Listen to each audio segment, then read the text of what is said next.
Good morning সবাইকে from the beautiful city of Moscow. আপনারা অনেকেই হয়তো রাশিয়া আসতে চাইছেন, কিন্তু এইটা নিয়ে চাপে আছেন যে এখানে ইমিগ্রেশন তো টাফ, ভিসার সমস্যা আছে, লোকজনকে বাড়ি পাঠিয়ে দিচ্ছে। একদম ভাববেন না। যদি আপনি একজন ভ্যালিড ট্রাভেলার হন তাহলে আপনার কোনো অসুবিধা হবে না।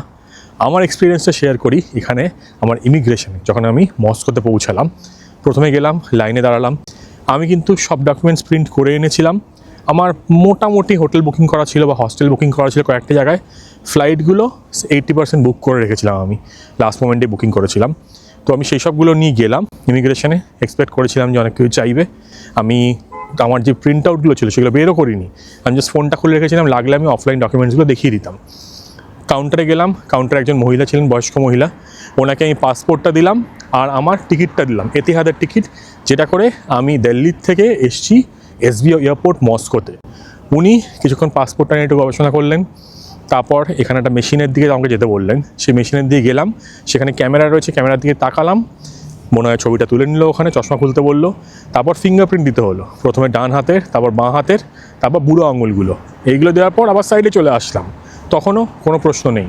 তারপর আমি ভাবলাম যে জিজ্ঞেস করবে, ভিসা চাইবে, কিচ্ছু না, বিশ্বাস করুন কিচ্ছু না। ওদের কাছে পাসপোর্ট, ভিসা, আপনার প্রোফাইল সব ডিটেলস থাকে। আমি কিন্তু ই ভিসাতে এসেছি, আমি কিন্তু স্টিকার ভিসাতেও আসিনি, এটা মাথায় রাখবেন। তো ওনার ওখানে তারপর গেলাম, উনি একটা ফর্ম এগিয়ে দিলেন, সেই ফর্মটায় সাইন করতে হয়। এটা হচ্ছে মাইগ্রেশন কার্ড বলে। একটা কপি ওনাদের কাছে থাকবে, একটা কপি আপনার কাছে থাকবে।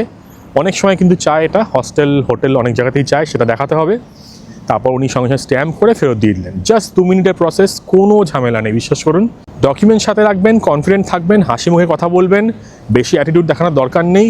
খুব সুন্দর প্রসেস। রাশিয়া চাইছে কিন্তু ইন্ডিয়ান এখানে ট্রাভেলাররা আসুক, এই ভয় পাবেন না, চলে আসুন রাশিয়া। কোনো কোয়েরিজ থাকলে কমেন্ট করে কিন্তু নিশ্চয়ই জানাবেন।